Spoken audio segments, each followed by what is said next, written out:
Welcome to the Mojo podcast, a place for curious minds to fill up on insight and inspiration to apply to your life so you can keep your mojo flying and not falling. I'm Richard Stokes, your host, and it's a pleasure to be here for the third episode of the fifth series of the Mojo podcast. And in this current series, I'm talking to a group of people I'm calling the practitioners, experts in their field who have truly walked the walk before talking the talk, and whose wisdom, advice and tips will help you and your mojo, and frankly their stories are there to inspire you too. Perhaps to get a little unstuck and move forward again in the direction that you choose, to find flow over resistance, in short, to find your mojo. Today's episode is all about a practice that is both thousands of years old and entirely relevant to the way we live today. It is important yet really simple. It's widespread in its usage, yet often misunderstood. Today we're talking about a subject that I would put right at the core of my mojo, and it's a vital tool for how I maintain it. It's something that has changed my life for the better, and it's my constant companion for whatever comes next. We're talking about meditation, and I've got simply the best person possible to help you understand more about this subject, and someone who speaks with absolute wisdom and massive common sense. She'll help you understand why this practice could change your life too. Because nobody comes to learn to meditate because you've got to spare 40 minutes in your day and everything's lovely jubbly. You come to meditation because you're looking for progression. You're looking for upgrade. You're looking to enliven that mojo, not suppress it. You're looking for improvement. My guest is the brilliant Jillian Lavender, co-founder of the London and New York Meditation Centres, and author of a fabulous book about meditation, simply called Why Meditate? Because It Works, which is really what we'll cover today. Now, you can tell I'm passionate about this subject and this practice, but listen to how Jillian talks about what meditation is, how easy it is to do, the immediate and long-lasting effects of closing your eyes for 40 minutes a day and following your mantra. She'll also talk about her own journey to meditation, because we all find it for a particular reason. You know, she was constantly tired, stressed, and in her words, straining her way through the day. Does that sound a bit familiar? Well, she'll tell you how meditation helped her and provide case studies from the thousands of people that she has taught. It's a real cracker, this one, so I hope you love it. And if you do, please remember to leave a review over on Apple Podcasts. It takes less than 60 seconds to leave that review, and it means so many more people will be able to hear these amazing Mojo conversations. Okay, let's get into it. Here's Jillian Lavender on meditation.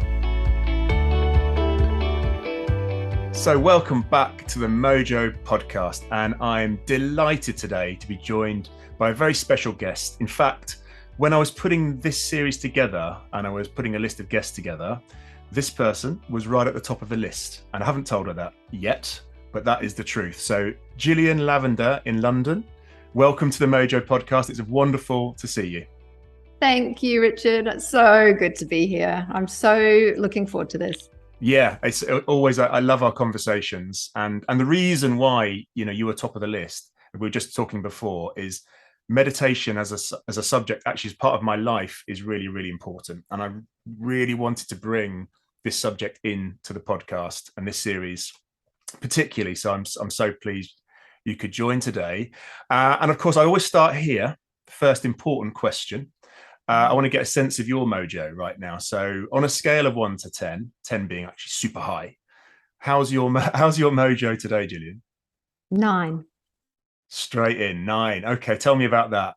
It's a great day. It's I woke up early and I meditated, and we'll talk about that. Yeah, the seasons are changing. I got my daughter to school on time, and I have a really full day ahead of me. It's a very busy day, although I feel ready and I feel very awake. And it's I'm kind of very enthusiastic about what's coming. It's a big day, but it's going to be really productive, and I'm going to be speaking like I am now to some interesting people and doing some teaching and consulting, and that's a good day. Great. That says a full day, but I love that sense of that readiness, that preparedness that you're talking about. That clearly, and we're going to get into this, that I'm sure meditation really helps with. So when I asked that question, Mojo, where are you out of 10? You were very clear with your 9 and the elements for that. What is that word bringing up for you? For me, it means that I'm accessing my full potential, that I'm not jaded, that I'm not coasting, that I'm not stuck, that I have the readiness to respond to what is going on in my life, and that I have that capacity to, even if I'm not in action mode, that I'm ready to act. And it's so with it's such a rich term, actually. There's so many layers to it, because there's an emotional sense of being enthusiastic, but there's also kind of just a cognitive aspect, which is, well, I'm awake, I'm perceptive, and I'm on, and I'm not feeling dull, and I'm not feeling kind of on the back foot. And so then there's kind of actual or action mode. Yeah, I'm up for this, let's do it. So it's, and that all sort of points to, well, yes, I feel good, and I feel like I'm working at my best, not just sort of kind of struggling and dragging myself through life. Wow, what a rich and full description of, as I say this. That's why I love asking this question, because as you said, there are so many different layers and nuances to it, and everyone has their own take. But I'm just loving what you bring out, the way you started with. It's around having the ability to access, I think you said, your full potential, and through Yes. this emotional and cognitive state of being fully awake, fully on. Yes. And I guess, who wouldn't want to be in that state? Who wouldn't want to be in that place? Well, and I think it's challenging in this world that we live in, because we are kind of bombarded, and we are assailed with information from all sorts of places. Everyone's tired. We'll talk about that. So, it's to cut through that, is really, so it's never been more important. And because things are not slowing down, life is fast, life is busy, life is demanding.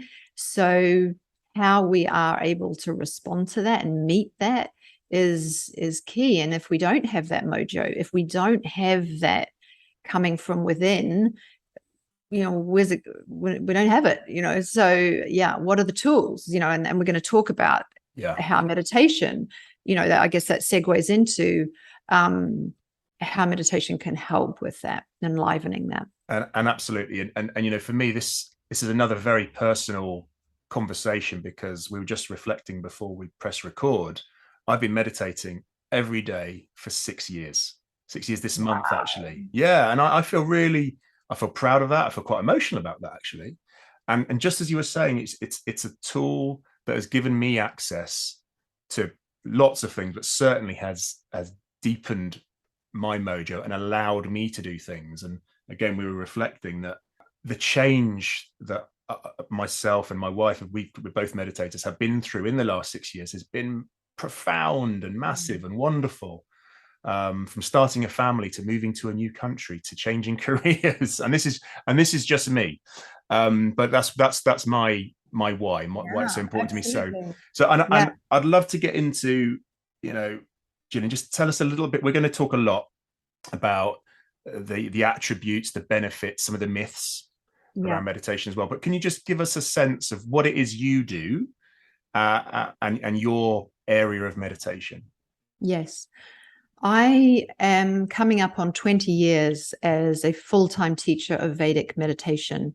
And along with my partner, Michael, and I mean partner as in terms of our business, we have a London Meditation Center, and we have New York Meditation Center, and partner in life. We have a daughter together who's 9 years old. We live in London, but we're in New York pretty regularly, every month, just about now, teaching. We teach people to meditate, and we teach people the oldest technique of meditation that exists on the planet. This is called Vedic meditation.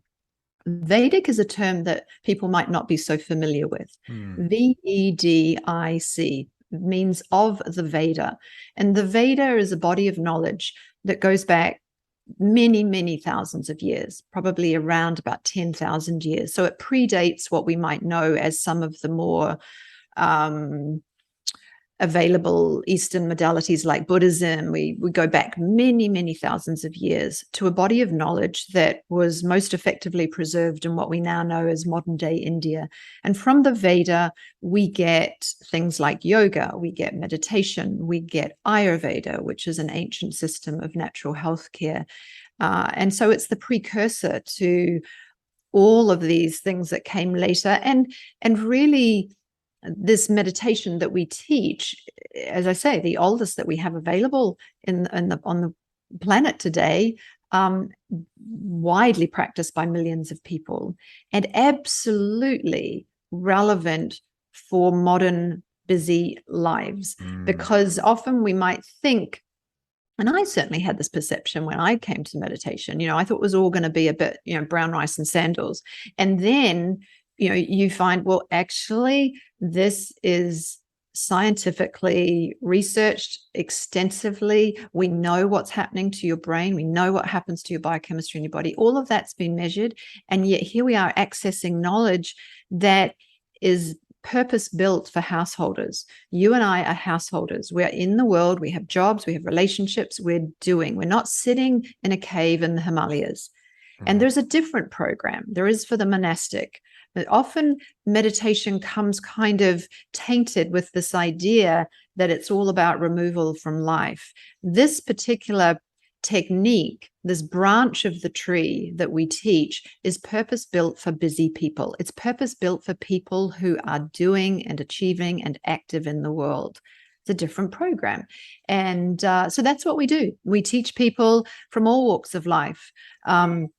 I'm about to do a children's course this weekend. So we'll have little ones. Oh, wow. So they start, at 6, and we do a little program for them. But the vast majority of people that we're teaching are adults, and very, very wide ranging. So that's what we do, and we lead retreats. Michael's about to get on a plane and go to India on Monday, leading a couple of big retreats there. So there's many different sort of carriages to the train, but the core of what we do is teaching people this technique that is very simple and very easy to integrate into busy lives. Great. And I'm sure so many people listening can relate to as you say, you frame it in the lifestyle need of meditation and the support that it can bring. And I can only speak from personal experience, as I've mentioned, huge help to me and my wife in terms of things that we were going through, challenges we had, and now just leading a life, I think, of more calmness and freedom. And I know meditation is absolutely part of it. So Jillian, you talked a little bit about, obviously you've got a long background in teaching meditation full time. I know you had a life and a career before that, and I'd just love to get into you obviously made a big change, and meditation came to you. So what was going on for you when you needed to make a shift, perhaps in where your mojo was at that particular time of life? Yes. Well, I think, how did I come to meditation is an interesting story in itself, because I didn't come from a kind of, hippy dippy kind of background. I didn't come from a religious sort of spiritual upbringing, had nothing like that, actually. I went through university in New Zealand. I moved to Sydney. I was working in a corporate environment, and I got headhunted to set up a division of an international publishing company in Sydney. So I sort of had been thrown in the deep end work-wise, and I was not keeping my head above water. I was feeling overwhelmed. I wasn't actually enjoying it, and I wasn't very healthy, and my life sort of had unsustainable written all over it, capital U. I was just burning the candle at both ends. And I came across meditation because somebody that I knew and had a lot of respect for, a man who'd been very successful in his career, had been dealing with insomnia for most of his life and had tried all sorts of things. And then he started meditating with this technique, and he started sleeping. And this was a big deal because insomnia is a very rough, experience in terms of the impact that it has on your life. And I knew what a difference this was. And because he didn't look like what I thought a typical meditator would be, I thought that he was really, suited up and, so I was very interested in this. And this was in the days where, we didn't have the kind of social media thing. It was, word of mouth was very important. And so I went along to a talk. I thought, I need to check this out. I was sleeping, but I was probably not sleeping very well, in the sense that I would wake up feeling exhausted and kind of having to drag myself out of bed, push the snooze button, I don't know how many times, and didn't feel like I had a lot of mojo. I felt like I really was kind of, straining my way through the day. And I went along to this talk, and it wasn't all brown rice and sandals. There were no beads. It was very straightforward.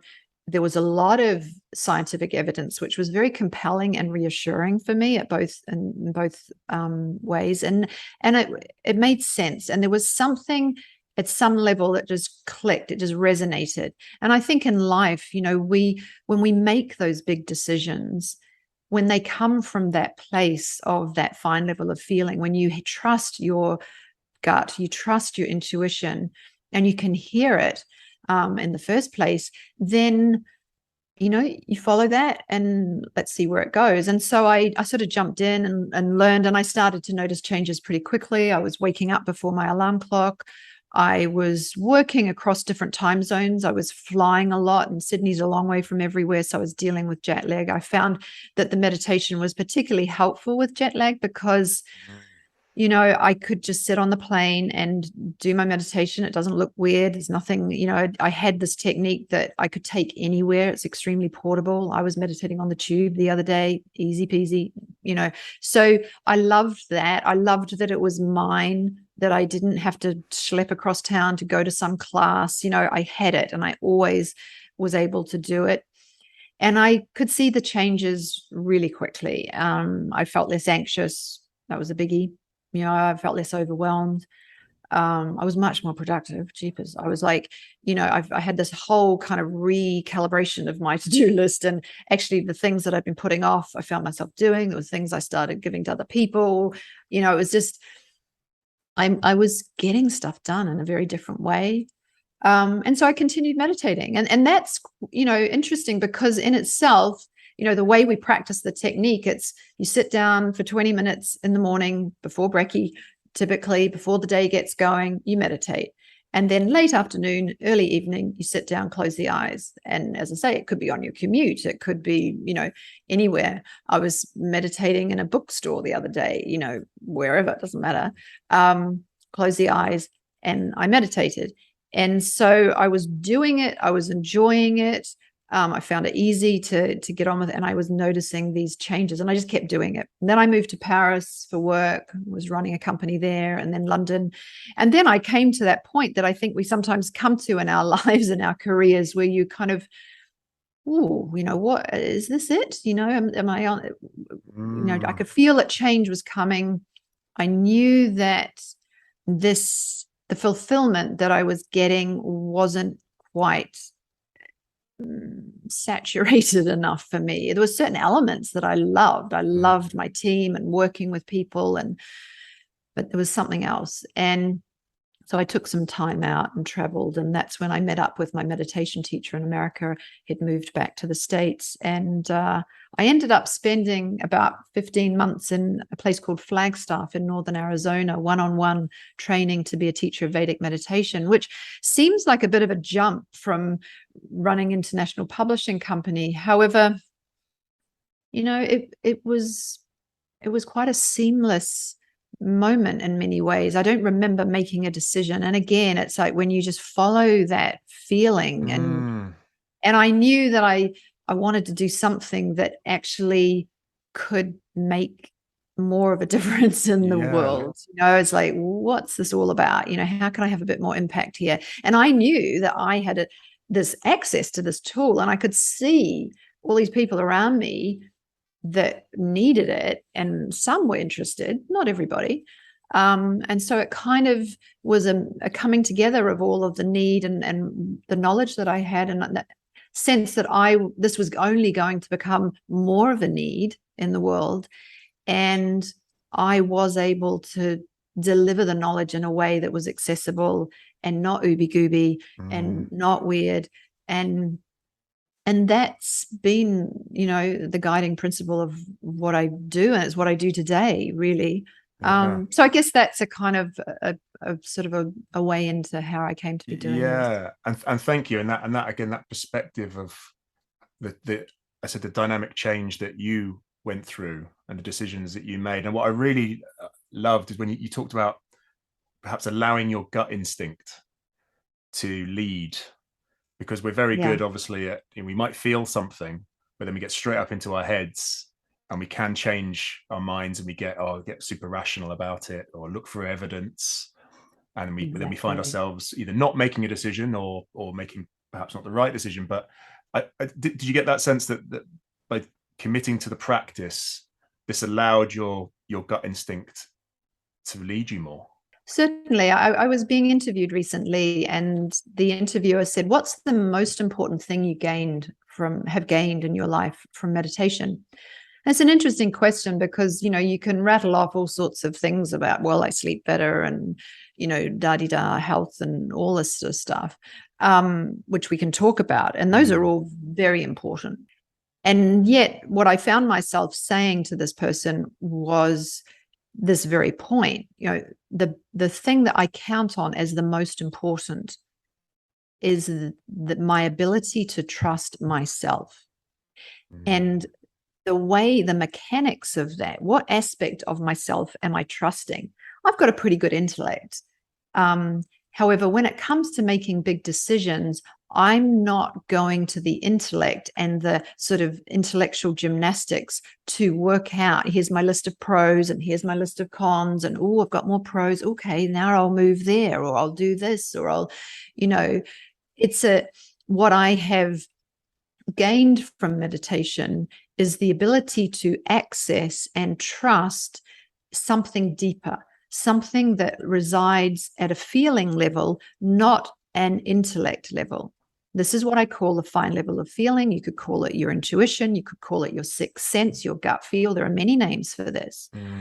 Now, what is happening with meditation is that we are becoming more refined. The nervous system is less stressed and it is less tired. So the senses, the five senses, what we see, what we taste, what we hear, what we touch, what we smell, that is our gateway into the world in any moment in time. And if we are tired and jaded and a lot of toxins in the system, and we're stressed and we're not as fully awake and haven't got that mojo firing, then the senses cannot be relied upon in such a trustworthy way. But once we start to remove all of those obstructions, then those five senses, all very valuable, kind of come together and coalesce into the sixth sense. The sixth sense is the merging of all of those five senses. And if those five senses are able to deliver a more accurate read on what's going on, then the sixth sense, it flows into your gut feel, and you can hear it and trust it. And as you say, in the business world, and I know this firsthand, nobody was saying to me, "Oh, just, trust your feeling on this one, Jillian." They'd be like, "Show me the spreadsheet, show me the trend lines, show me the projections, show me the data." And you'd spend all this time, and then, there'd be an opportunity and it would get missed because, the moment's passed actually. But we weren't in a position to actually trust that feeling. And I saw it a lot, for example, when I was recruiting people, I would have a feeling about somebody. I'd know it very early on, but then the intellect would get in there and override, and it'd be like, "Oh no, well, we can put them on the mentoring program and we can give them a bit of extra training." And there's the intellect going, and you conjure up a story and you hire that person. And then 3 months later, didn't work out. And I wasn't in a position then to really trust myself. And that's the biggest thing, because all of those big decisions, as I said earlier, that we make in our life come from a place where we access something deeper. We access the feeling about something. And that is valuable. And that is what we should be teaching our children. And that's what we want to be, rather than relying on, what some B-grade celebrity said on Instagram, or what some fashion magazine said, or, what is right for you to eat in this moment, not what somebody else is saying. Be able to trust yourself and tune into yourself. And I think without that ability, we're like sort of ships at sea, buffeted around by the storm, capsizing and blown onto the rocks. And we don't have a grounding kind of anchoring sense, because there will always be storms. There will always be stuff going on. It's a question of, is it going to sink you? Is it going to knock you off course? Are you going to lose your self-confidence? Are you not going to trust your ability to make the right decision? And at the end of the day, that is what all of us want to do. We all want to make the right decision in this moment. What's the right decision for me in this moment, right now, for me, for everybody around me, for now and all time? So how do you do that if you're not accessing your full potential, or you're not able to really trust your own capacity? You're constantly having to outsource that. It puts us in a very precarious place emotionally, and we end up making dumb decisions. And I love that metaphor of the ship in the storm, and the anchoring, and if we don't have that, we are going to, as I say, buffeted around, and we're at the mercy of the world, the universe, rather than I can choose here some steadfastness. I can select, I can decide. It feeds into that whole thing of, poor me. Yes. Oh, this is happening to me. Been done to me. And, the victim mentality. And, there is some stormy, choppy waters out there for sure. Let's not go around with, rose-colored glasses. We know this is a demanding time in the world. Always has been, will continue to be. So again, I come back to, well, what are the tools that you have in your toolbox to ensure that you are anchored, and that you are grounded, and that you are awake, and that you're not stressed and you're not tired. And so that's where meditation comes in, because when you sit down on the tube and you close your eyes and you practice Vedic meditation, you are thinking a sound. Right. You're thinking what we call a mantra, and it's been chosen for you by the teacher. It's not any old sound. So part of my job is to allocate the correct pulsation of sound to the individual. I sit on the tube, I close my eyes, I think my mantra, and the mantra has a very specific effect on the mind. It starts to become fainter and softer. It starts to self-refine in the mind. And the mind loves this. It follows the mantra on this inward dive, and it becomes fainter and softer and fainter and softer. And then the mantra disappears and the mind falls mute. It falls quiet for a moment. And it's very interesting, because as is the mind, so is the body. We know that this body is not a machine. It is intimately, directly related. It's all one thing, actually. So as the mind settles down, the body drops into an unprecedented level of rest. The research shows that after a few minutes of me sitting on the tube, my nervous system is in a hypo, meaning low metabolic state, which is about 5 times deeper than sleep last night. So when the body gets that kind of rest, it's phenomenal rest. And there I am sitting with my bag on my lap, eyes closed, nothing weird. Then my body can heal, and it can purify, and it can restructure.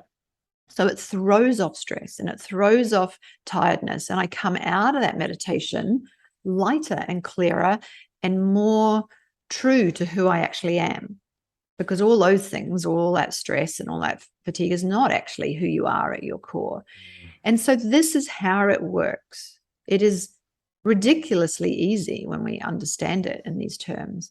And that's what we teach people.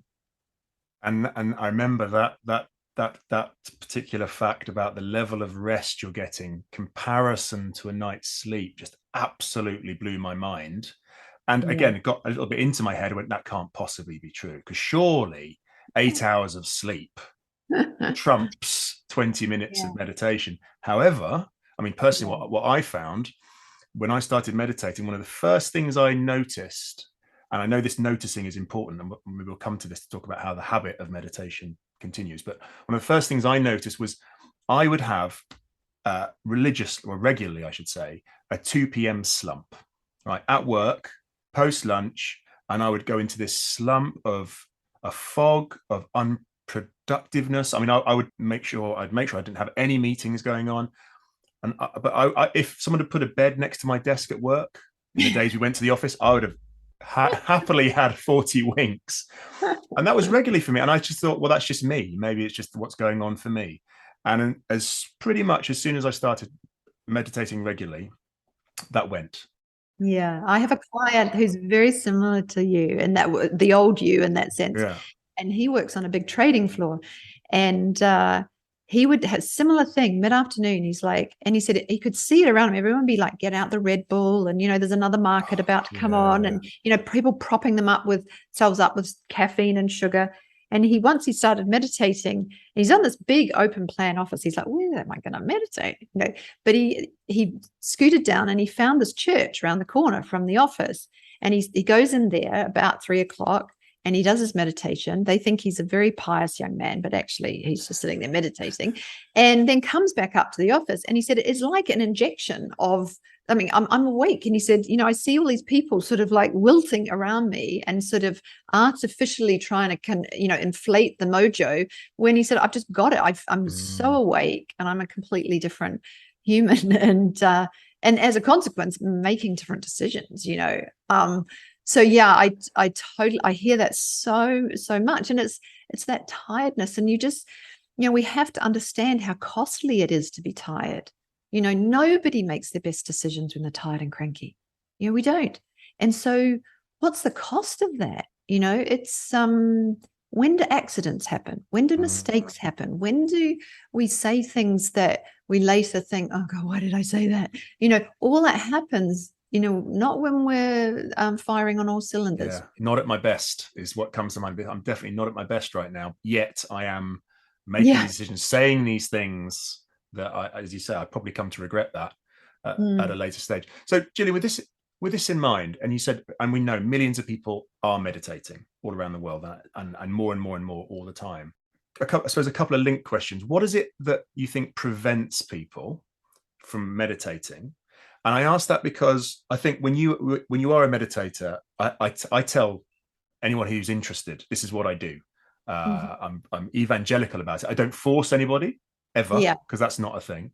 But I tell people what I do, and you can see the interest. And then what I tend to get is but I wouldn't be good at it. So that's what I experience. What do you think is pushing people, or being that barrier maybe to going further?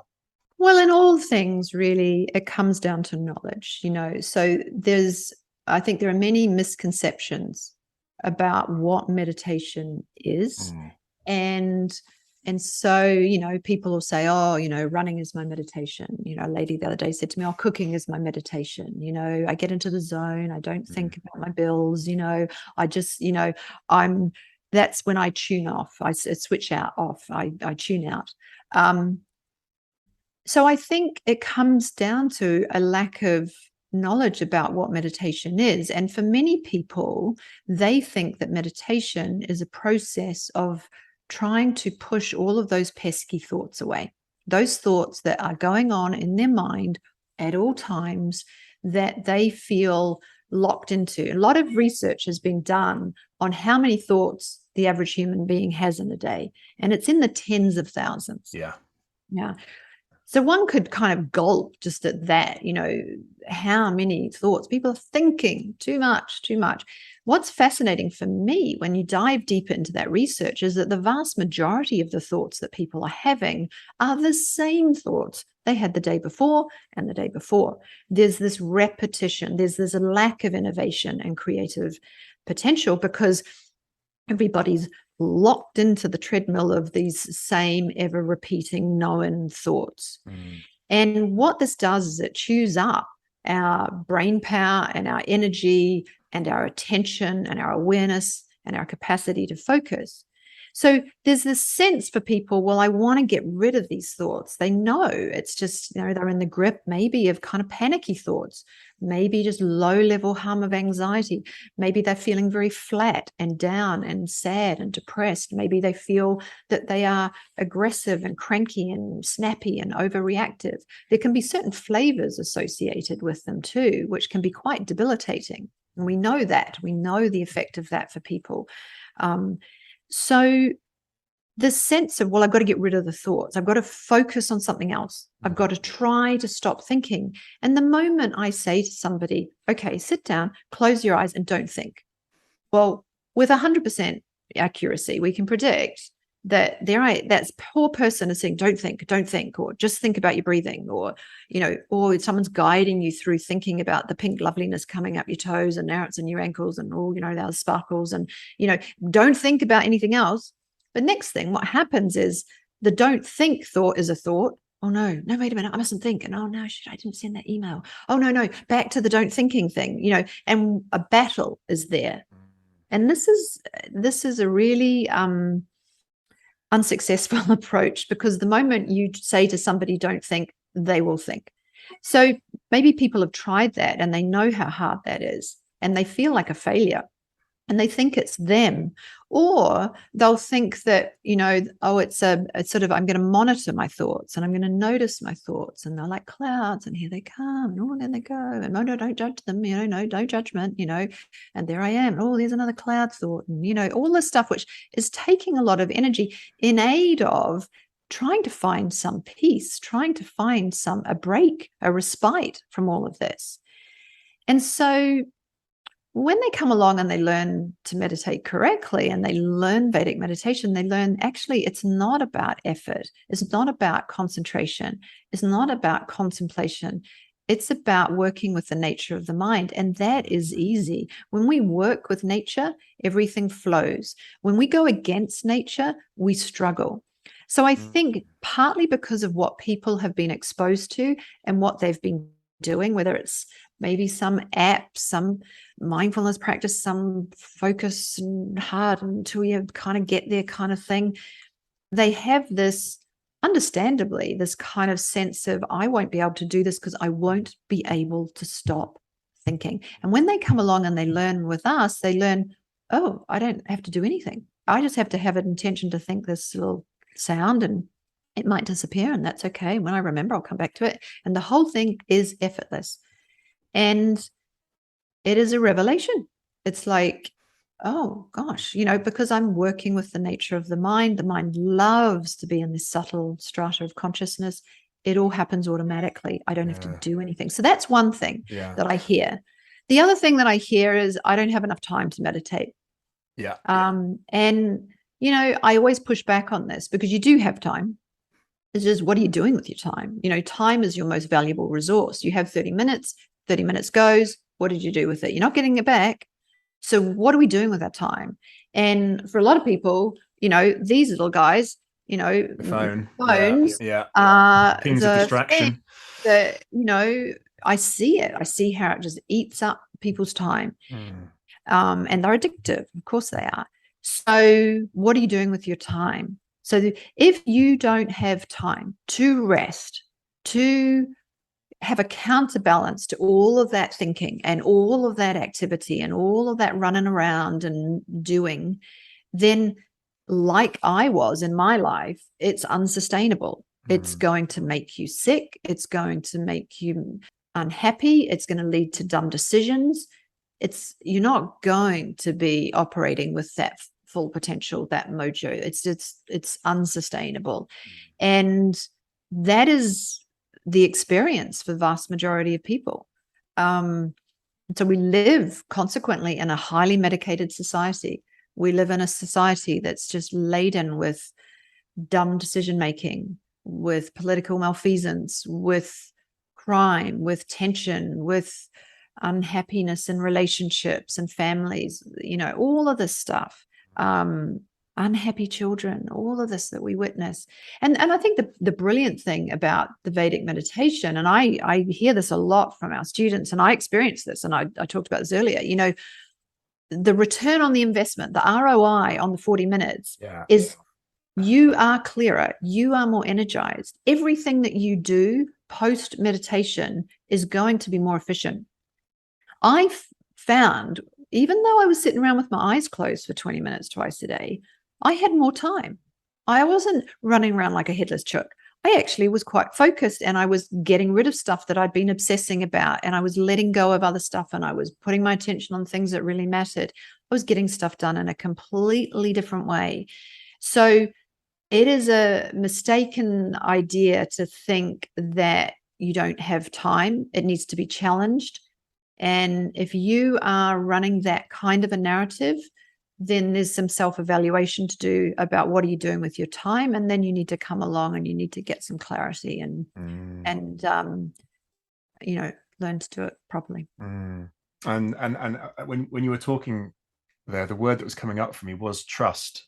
It's about trusting yourself. And that's where you said you started, when your experience was, I was learning through meditation to trust myself more.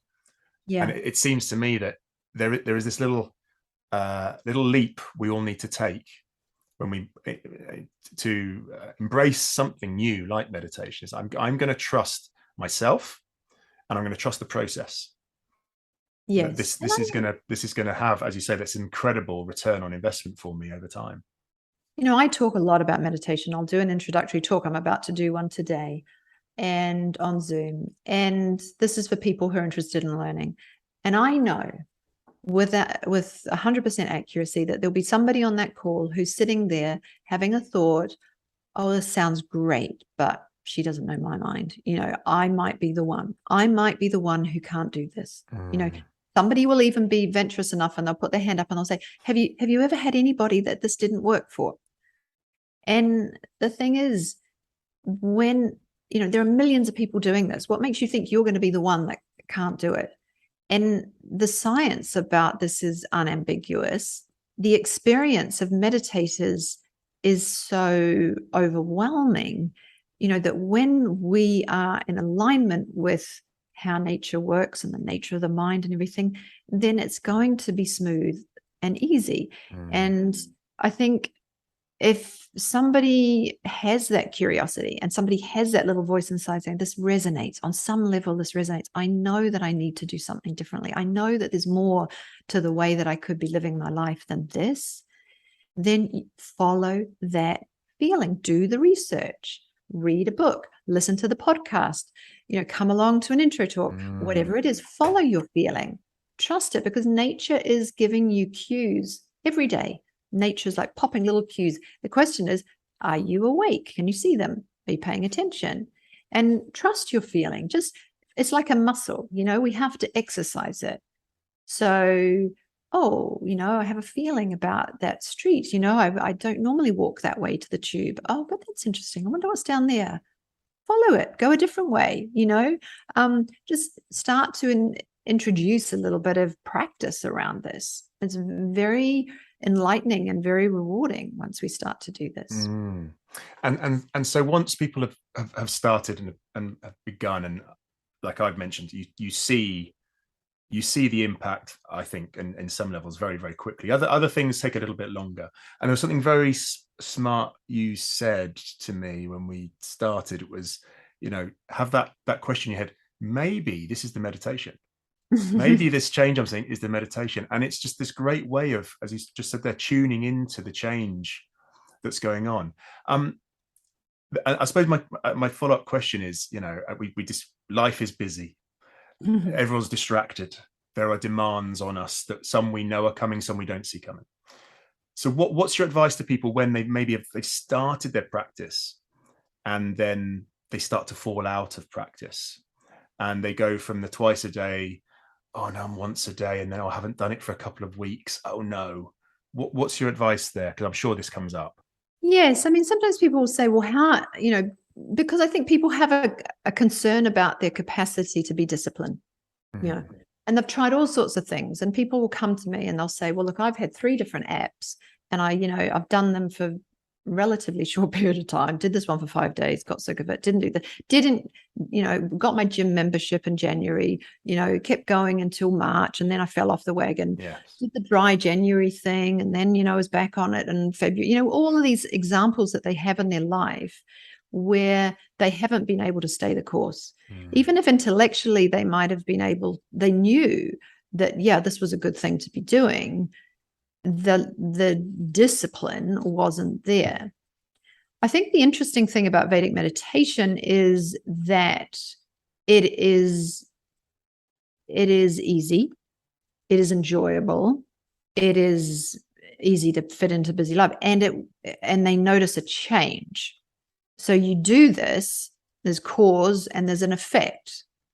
Now, that gets lodged in the psychophysiology very early on, that memory in the cells of the body. So then, the acid balance test of this is, well, if I don't do it, how do I feel?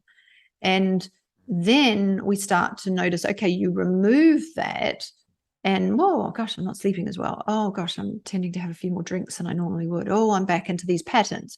So there's that kind of nudge along as, okay, well, how do you feel if you don't do this? When I do it, I feel this. When I don't, I notice this. And so many people will come. It was very interesting through COVID. It was a moment of reckoning on so many levels for society and for individuals. And what I witnessed in our meditation community was that whilst the vast majority of people do stick with this, can I put a number on that accurately? Probably not, but it's a very high percentage because it's easy and because they enjoy it and because it works. But when that moment, that collective reckoning happened, there was that sort of personal diving into, well, what are the tools? And I'm coming back to the fundamentals here. And there were many people who perhaps were a little bit wobbly with their meditation or had been a bit off in some way that came back. I remember we did a Zoom and we had like 550 people on the first Zoom of when lockdown it happened. Everybody coming back. I know that this works. I know that I need this more than ever. And I'm not going anywhere. I have the time for this, da-di-da, all of that. If somebody's getting a little bit off with their meditation, they're doing the research. Okay, what is it like if you don't do it? You'll get some results, pay attention. And ultimately what happens is that they find their way back to it. But the vast majority of people, in my experience, when they come to it, they're ready and they get it and they like it. And it just becomes like brushing your teeth. It's like, I can't imagine not doing it. I don't really think about it that much. As you say, when we teach in the beginnings, we do sort of give people some signposts around, well, maybe this is meditation, maybe this is meditation. And it's important because nobody comes to learn to meditate because you've got to spare 40 minutes in your day and everything's lovely jubbly. You come to meditation because you're looking for progression. You're looking for upgrade. You're looking to enliven that mojo, not to, suppress it. You're looking for improvement. And so, yes, pay attention. Meditation is going to change every aspect of your life in a positive way. We don't want to get, neurotic about it and take the temperature of it every 5 minutes. It becomes very, very normal. It's like, I cannot imagine not doing it. And if I didn't, I would notice. And people around me would notice. It's like, I have a shower every day. I feel better. I'm healthier as a result of that. If I missed a shower, no biggie, no big deal, fine. But if I missed 10, I would know. And here's the rub. Everybody else around me would know. I feel good when I have a shower and everybody else is pleased too.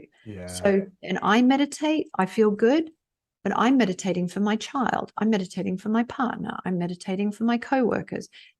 Everybody benefits by me taking care of myself. Yeah. I love that sort of reframe of it. It is absolutely for me. And that was my way in, but look at the impact, my impact on my family, the world as a meditator it's better. And I'm minded by so James Clear wrote the book Atomic Habits. We're talking about a habit here.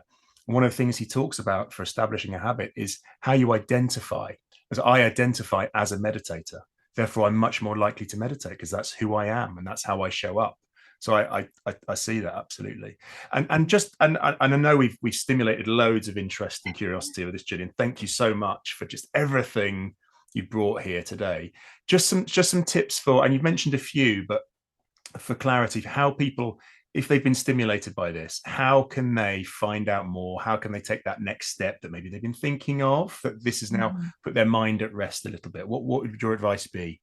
Well, I think if they enjoy podcasts, and they do because they're listening to this, then Michael, my partner, has a great podcast called Speaking of Meditation, which is a really easy way to kind of listen to real life people who meditate and how they came to it. And, we all love stories, and real life stories are fascinating and bring relatability and inspiration.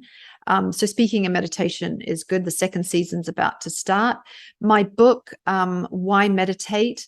Because It Works, is a really, I think, a good place to give a very clear overview of why we sit down with our eyes closed every day, how it helps your sleep, how it reduces stress, what that's doing to your longevity and slowing down the aging process, how it stimulates and supports your creativity, how it increases your ability to adapt, to change, what's the broader impact in terms of the society and your relationships, all of these things that are so fundamental to who we are.